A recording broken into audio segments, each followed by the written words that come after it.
So welcome back. We're looking forward to Bez Hashem begin a brand new epistle, Yud Ches, the 18th of this series of Igeres HaKodesh, the segment Igeres HaKodesh. We will again repeat. Igeres HaKodesh is the fourth segment of Sefer Tanya Kadisha. Igeres HaKodesh is distinct for a number of reasons. It has its own backdrop.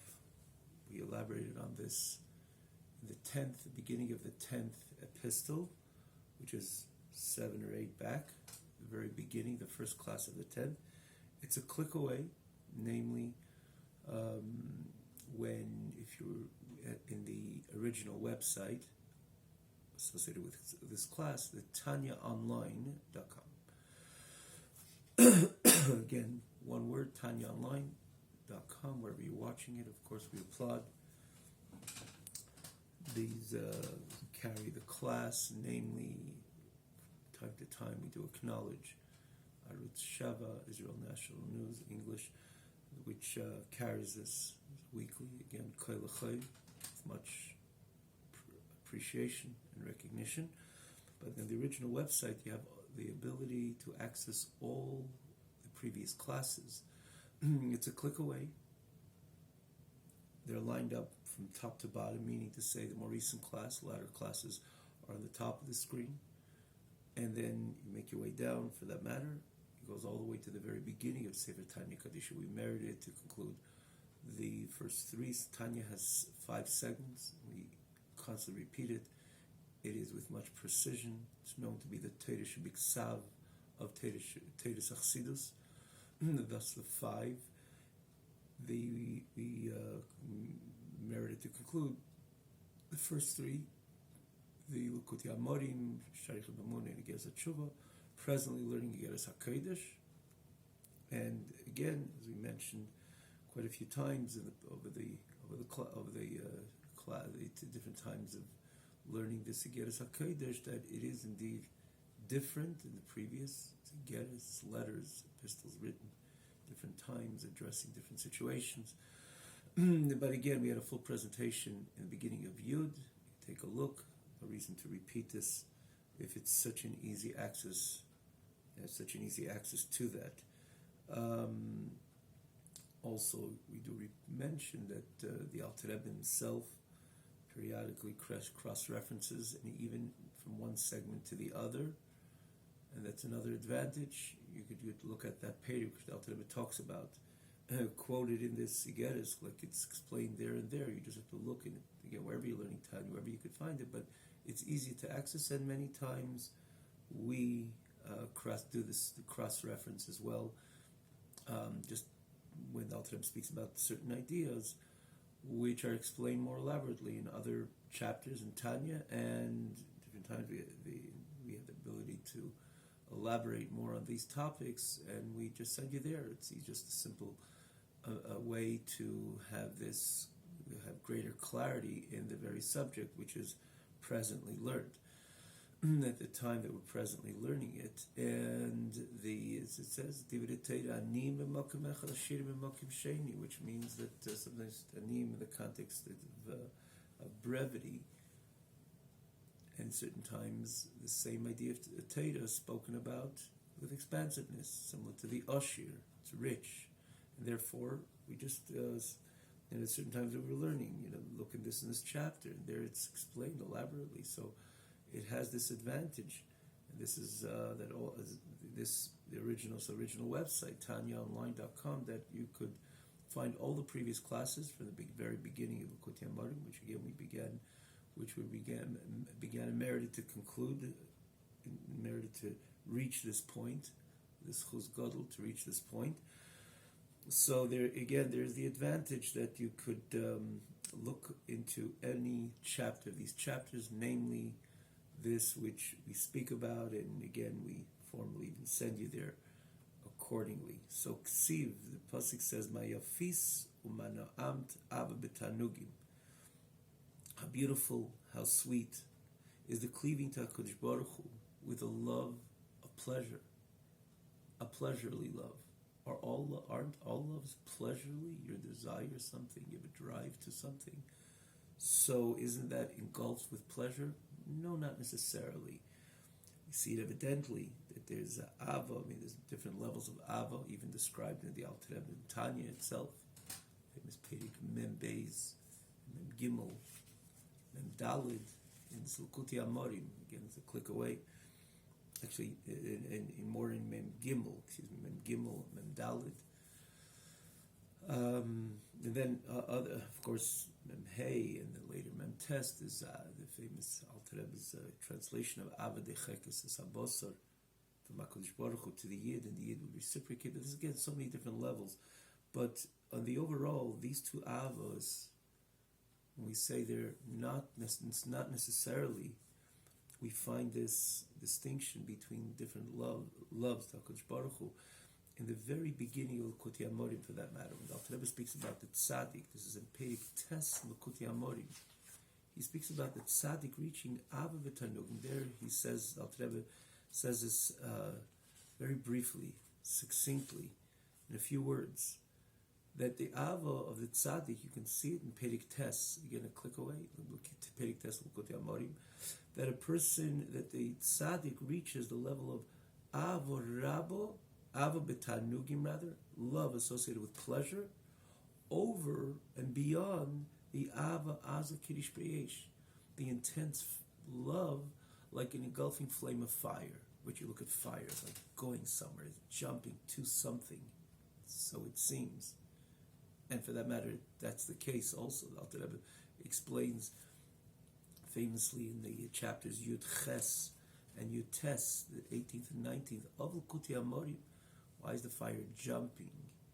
Where's it going? You can look there, you'll see what Alter Rebbe so eloquently makes the case of, explains the Neir Hashem Nishmasadu, the Neshama of every Yid is like a candle, like a fire, which wants to leave and be consumed and subsumed into its source. That's the very innate, inherent nature of the Yid. Therefore, the pasuk says, Neir Hashem Nishmasadu. That's where, this is why this is the similarity, just like you see the fire, that it's jumping to something. It wants to go away. It wants to disconnect itself from the wick or whatever it's holding on to in order to be subsumed in its source, even though there would turn into nothing, is no thing at all. But it'd rather be that than be a something, if you will, the fire as a mitzias to anchor down into a wick. No, it does not want that. That's why it jumps away.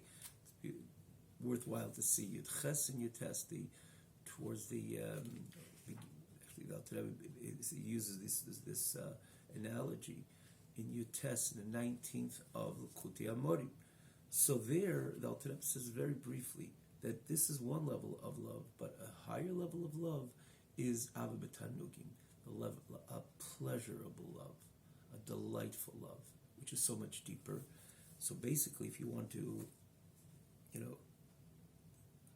encapsulate or categorize the two, is one would be you're seeking something, you're driven with a great desire to something. The other is when you're connected already to that something, to that someone, to that something. In it, your drive bear fruition, and at that point, it's not a drive which is a more an evidential drive that it becomes obvious that you're driven to that. No, you're already there. There's calm, there's serenity, there is a deep, deep, deep pleasure, which is expressed just in a way it's just the opposite. It's silent, it's calm, cool, and it's just the opposite of the drive when you're seeking that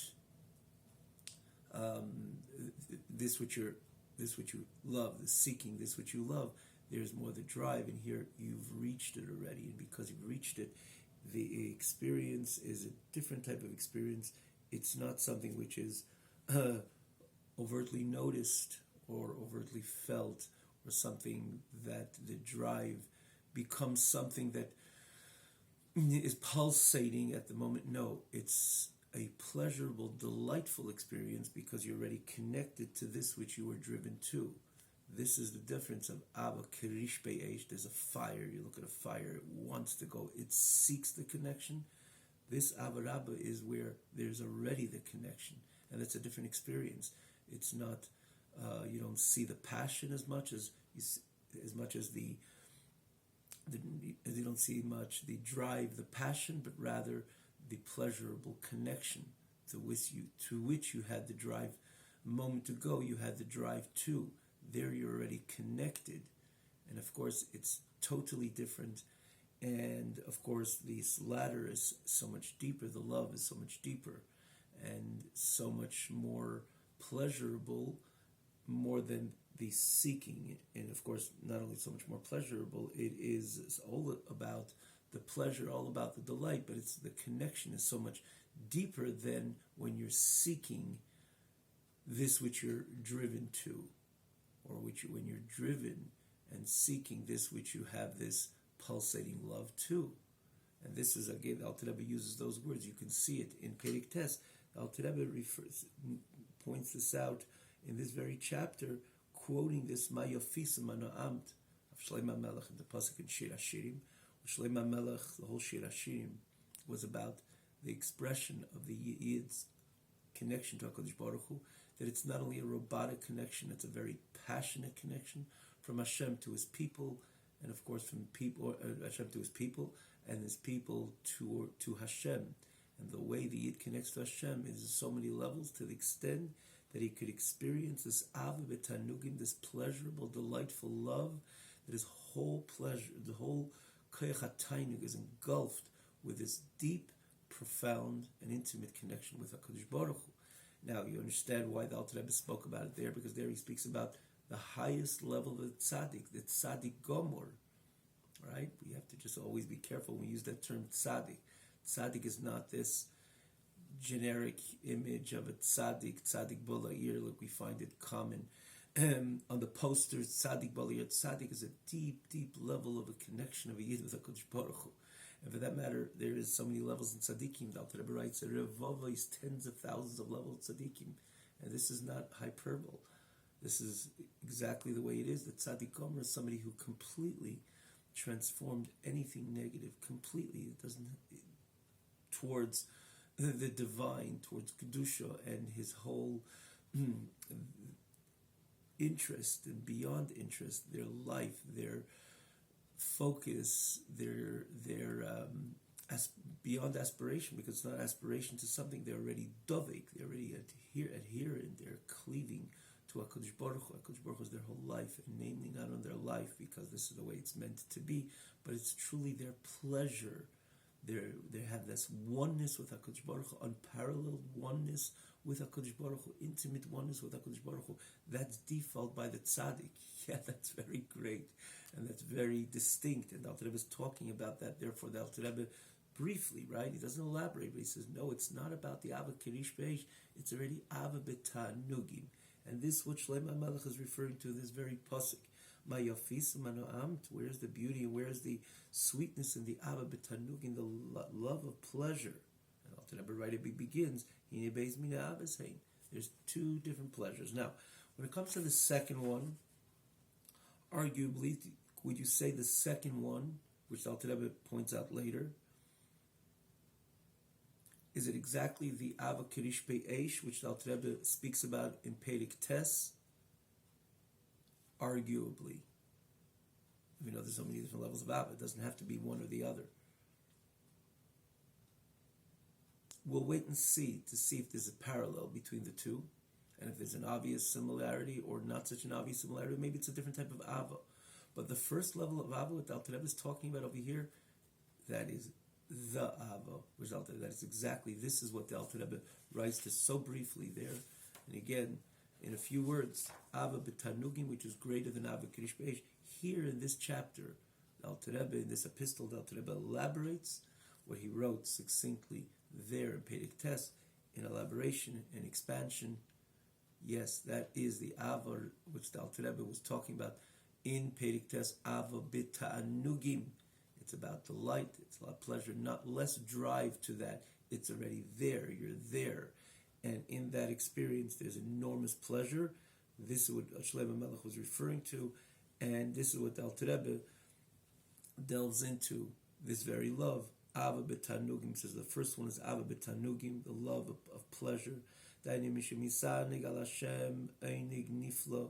the Yid connects, and again, in a pleasurable, he derives pleasure with a Kodesh Baruch Hu, with an awesome, wondrous pleasure, b'simcha rabba v'atzuma, with a great and intense joy, simchas hanefesh, the joy of the soul, v'kalesa, and its outpour, its subsumption in and together with the divine, bitamo kitov Hashem, in its taste of the goodness of HaKadosh Baruch Hu, v'noim neimus arivus, and the sweetness of Elokus, the sweetness of the divine, and the experience is a neimus and arevus, which on the surface means the same, a sweetness, a pleasurable sweetness, ad lahafli again, to a wonder state. Again, lahafli, you find the word pella, which you mentioned before also, oinig nifla. Lahafli means to say it's indescribable, unmatched, something totally different. And it's mi'ein olam haba mamash. It is similar to the experience of the neshama in Olam Haba. And when we think about the neshama in Olam Haba, we must understand that this is not something that, like those who say, are there going to be breaks in Olam? We're going to sit in yeshiva, we're going to learn Torah in Olam Haba without any disturbance, no need for a lunch, a sandwich, not even a coffee, not even a fruit. We're going to sit around the clock and learn Torah. As sometimes we find a Yid receives a gishmak in Torah, particularly that it's a type of gishmak that not, which we see it evidently. A person learns even Torah Sanigla, gets involved in a Gemara, in a Teisvis, in a Rosh, in a Ran, in a Rif, in a Rishon, and an Achrin. He's really involved, and there's a great pleasure in learning. It's like gishmak. Learning Torah is gishmak, indeed it is. And sometimes a person is so involved, put down the Danish in front of me, really not interested, not because of great level of spirituality, it's because there's a gishmak in one thing, not necessarily you're driven to a gishmak, meaning to say a delight in something which is not aligned, especially when the pleasures are antithetical one with each other, or so different and distinct, diametrically opposite in its level and what it represents. The spiritual, the physical, the crass or the sublime. Of course, when they're opposite in each other, you can have the famous expression of the Chayves Halvaves. Two loves cannot be in one keli, in one expression, in one container. Or the person loves God, or you love Elam Haza. So that's generally said, and it's expressed, and a person has a gishmak in a certain limudat Torah. Put down anything in front of him. I'm not interested now. Maybe in 2 hours from now, we'll find the gishmak, the taste bud in that.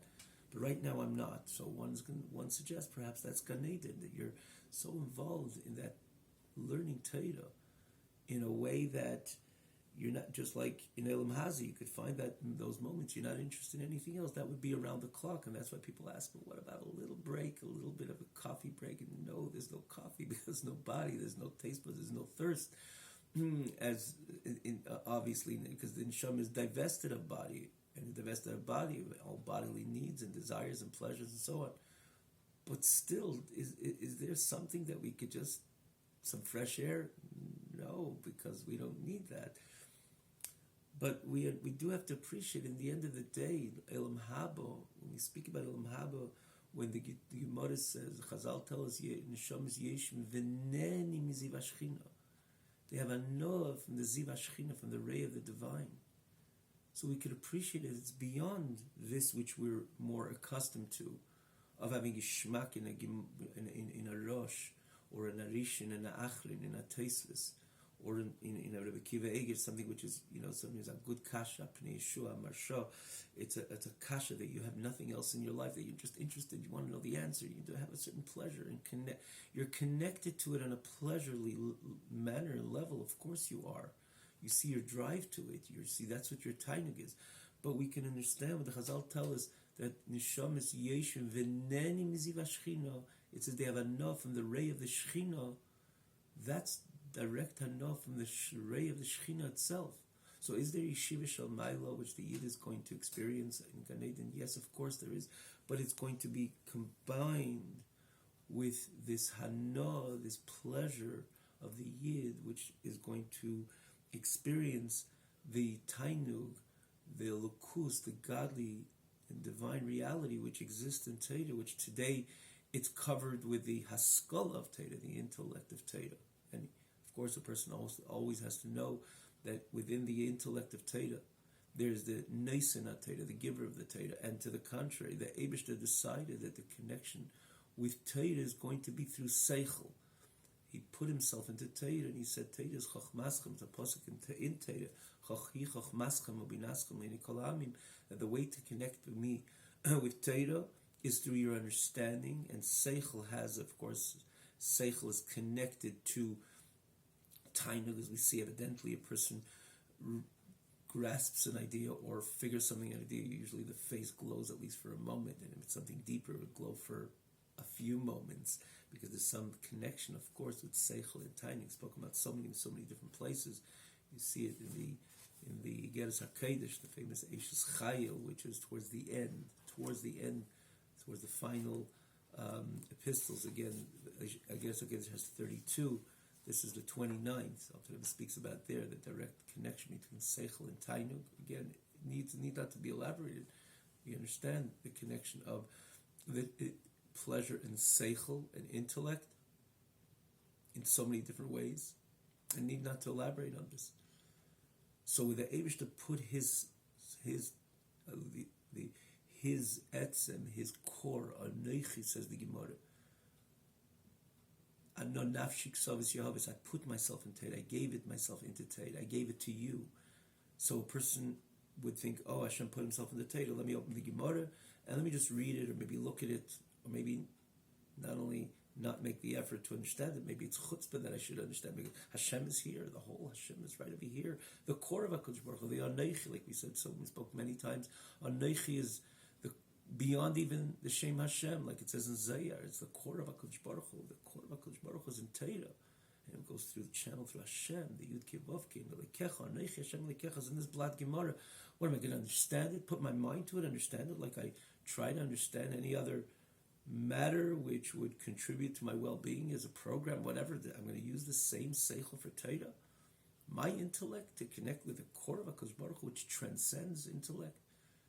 Hashem is the Ein Sof. When you think about HaKadosh Baruch Hu, it's of course the transcendency of HaKadosh Baruch Hu, the core of HaKadosh Baruch Hu. Lifnei Hashem, that's the Anochi Hashem Lekecha, and I'm going to go put my Seichel, my intellect to understand what the Gemara says. No, I'll open the Gemara and sit with awe. And no, this is the Eibishter over here, and just maybe even slightly read it and close it right away. And that's the way I'll connect to Teda. Comes the Eibishter and says, no. The way you connect it to connect to Teda is that you understand what the Gemara says. You understand what the Mishnah says. You understand the Halacha. You understand the Beis Yosef. You understand the Shach, the Taz. You understand it. And understanding means that you don't just go through it peripherally and many words don't click. Every word has to shine. You have a Rashi, every word has to shine.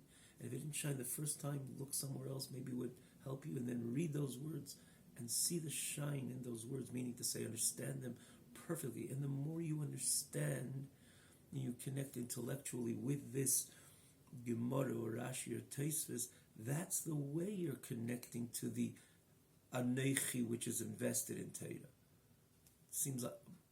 It seems paradoxical a little bit, or oxymoronic a little bit, because it's my Seichel or it's the Eibishter. No, the Eibishter says that's the way you connect to the Anochi.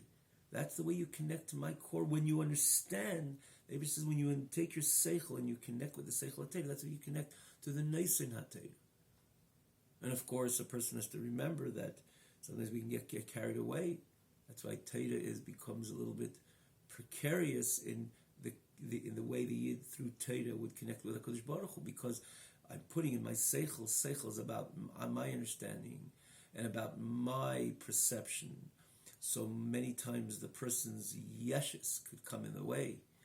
Person's self-centeredness, ego could come in the way because I understand. That's why it's tricky a bit. That's why the person has to know in the end of the day, yes, it's the way Hashem decided that he's going to connect with the Yid who's learning Teda, not by looking at the words, sitting in awe in front of the words, but understanding the words, that we understand the Seichel is just a conduit, an intermediary, the way that I connect to HaKadosh Baruch Hu. That's what it means when the Gemara says, remembering the Nesin HaTeda, the giver of the Teda in Teda.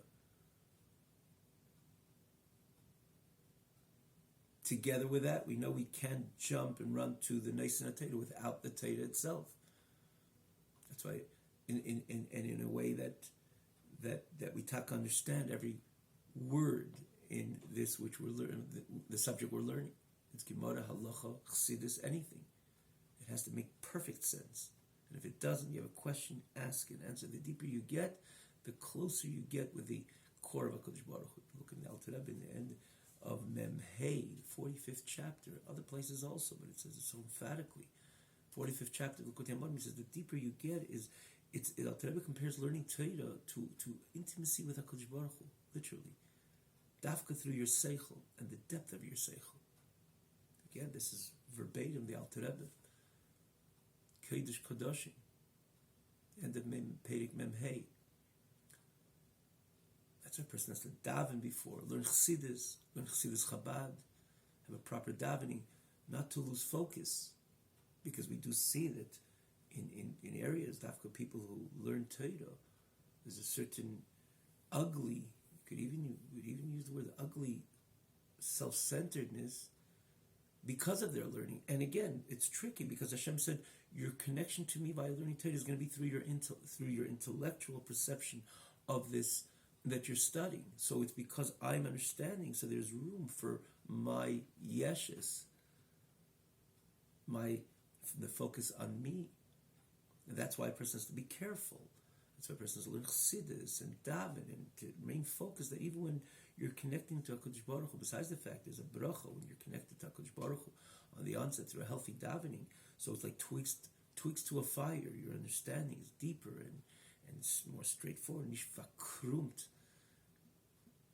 Not a crooked way of learning a matter of Torah. It's straightforward because you're already connected to the spark. You had that connection. Yes, tefillah is of course an intimate connection with HaKadosh Baruch Hu. You're connected to HaKadosh Baruch Hu in this unique, intimate way, which is represented through davening. So you're already 50% over the line in the connection which would come through Torah, because you came already from a deep connection, and then your learning Torah is a deeper level of learning Torah, but a deeper level in understanding Torah, and having that appreciation that's the Nesin HaTorah, which HaKadosh Baruch Hu said that Torah will be, you'll reach me through your understanding, through putting your mind to it, your seichel, precisely your intellectual capturing of the matter that you're learning. That's the way I will come through. And for that matter, you don't understand what you're learning, you're really not being mekayim the mitzvah limud Torah. The only exception that you're allowed to connect with Torah, or one can connect with Torah without understanding exactly the lashon of the Gemara lo yoda mai ka'amar, is when a person gets an aliyah, for example. It doesn't have to be the Talmud Chacham to understand what they're actually reading. They can make a bracha with Hashem's name, which is something which not so simple, of course. If you're not fulfilling the mitzvah, you can make the bracha before the aliyah and after the aliyah, even though you don't know exactly what you're reading, because it's Torah Shebiksav, which is an exception. But Torah Shebal Peh, if you don't understand what you're learning, you went to a class and you didn't understand what the Black Gemara is, it's nice. Better than sleeping, going into shul and going to Beis Medrash and learning. It's very special. Even Torah says even schar alicha, even walking to shul, Beis Medrash, there's something very rewarding about it. But the mitzvah of limud Torah, no. Lashon Alter Rebbe lately mikra limud klal. He has it later also in Igeres HaKei. It's not even called study, because Torah is Dafka when you understand every word, and every word. And usually there's no mistakes. Yeah, it probably means this. No. Put your mind to it, you'll see. And the more you put your mind to it, you realize, no, there's precision in every word of Torah, every Rashi. Rashi in Chumash is an example.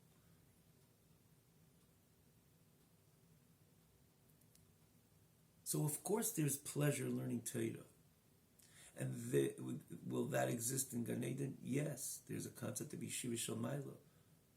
But when the Gemara says that Neshama is Yeshim v'neni miziv hashchina, that the pleasure is from the ray of the Shechina, the Gemara is saying much more than the Hana in the Pshat of Tosfos, which there's a lot of Hana, there's a lot of pleasure there, but that's not Neni miziv hashchina. Neni miziv hashchina is much deeper than that. That you have a Hana from the Shechina, which is embedded in Torah. You're introduced to what's behind the veil. HaKadosh Baruch Hu himself. And HaKadosh Baruch Hu, which is a Mekeir HaChaim, source of life, source of blessing. Not only a source of blessing, which is again focused on me and my life, my blessing, but it's the Teva Amiti. Any Teva which you could ever think of, any pleasure which you could ever think of, is only coming from one source. So if it manifests in something physical and sometimes crass, of course it's the bottom of the barrel of what the source of pleasure is. There's of course HaKadosh Baruch Hu himself. And the deeper within HaKadosh Baruch Hu, the deeper the pleasure.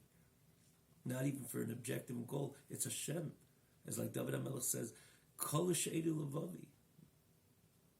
V'im chalei chafatzti ba'aretz. I don't want anything. The famous Lashon Gal Rebbe, that ich will nicht dein Gan Eden, I don't want your Gan Eden, I want you yourself. Dir alein, Kol she'edu, based on the pasuk, Kol she'edu levavi, tzur levavi.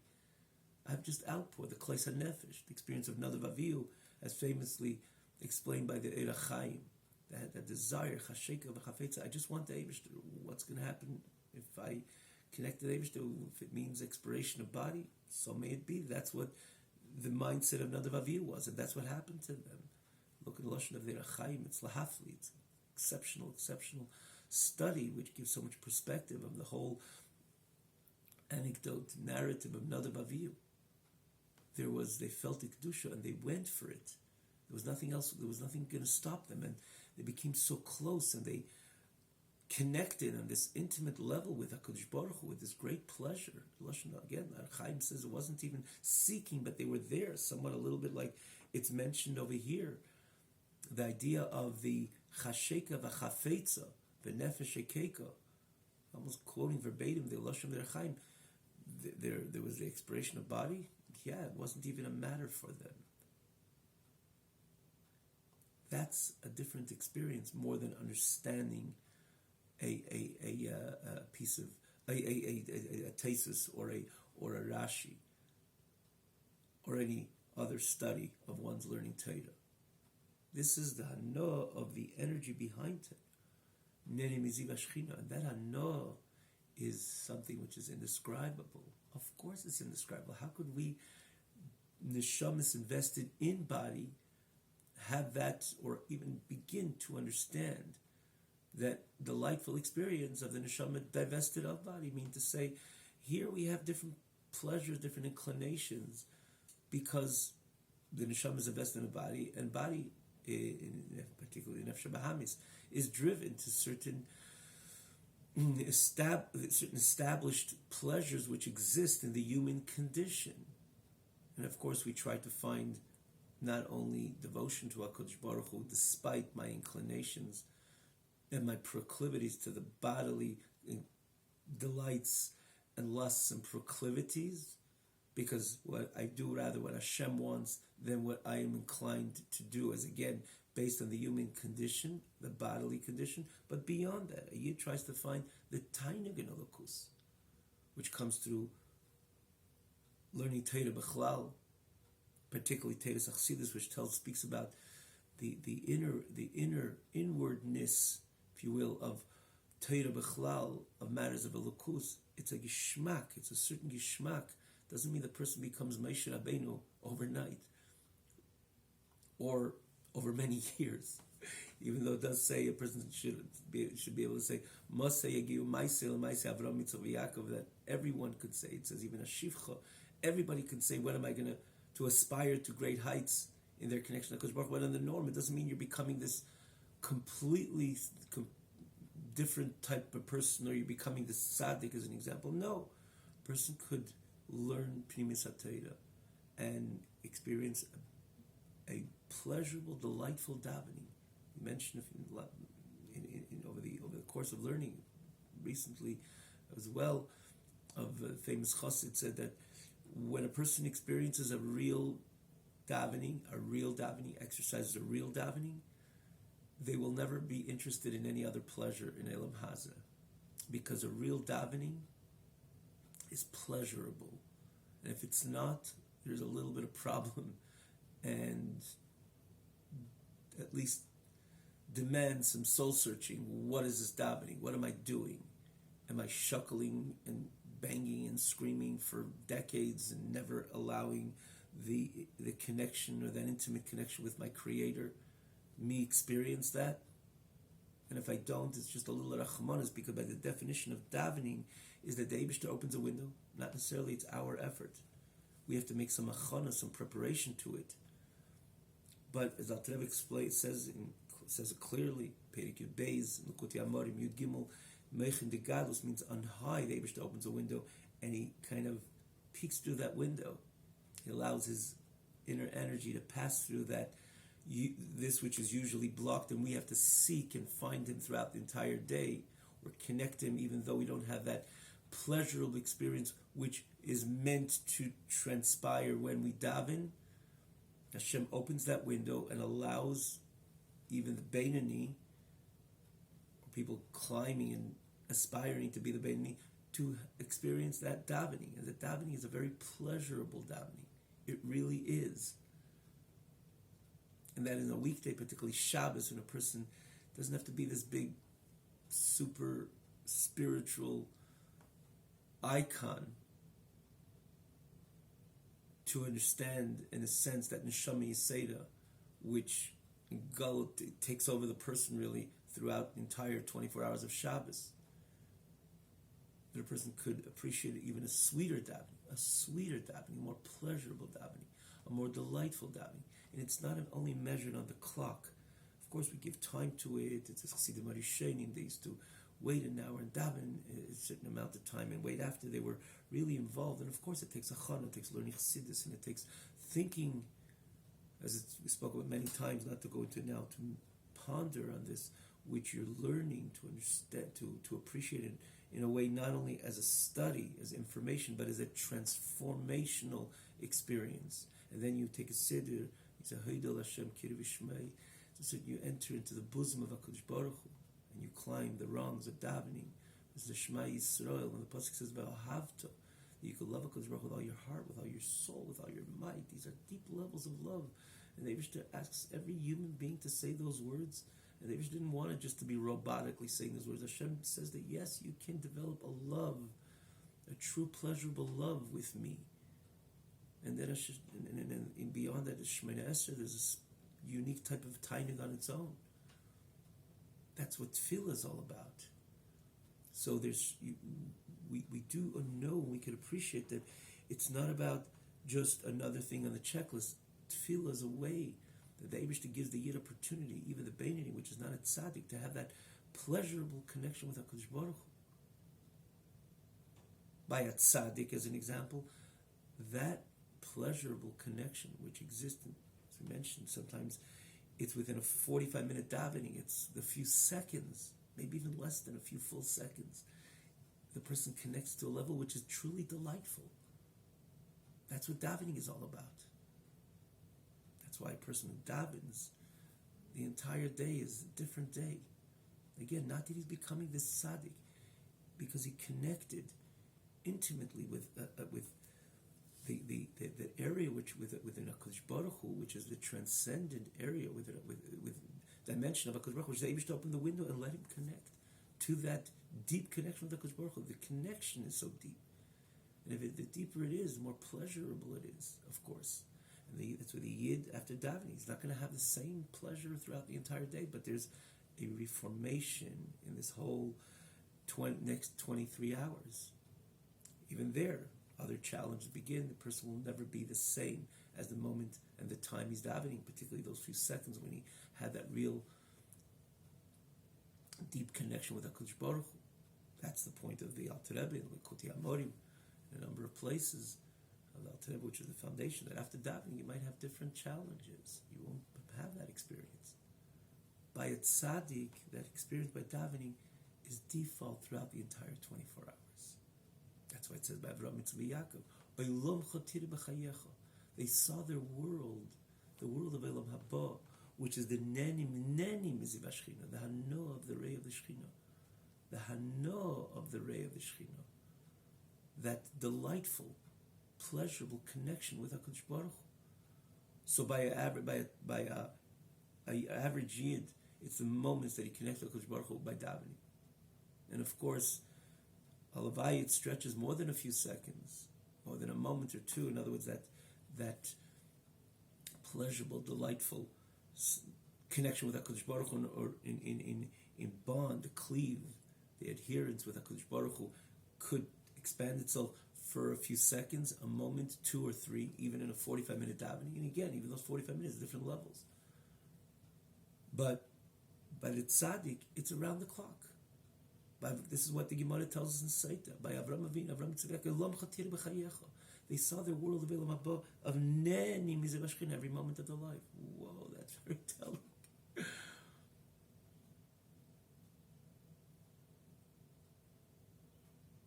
And this is what the Alter Rebbe is talking. This type of avo is what the Alter Rebbe is talking about here in this chapter, and what Shlomo Melech meant when he said, "Mayom fis mana amt ava betanugim."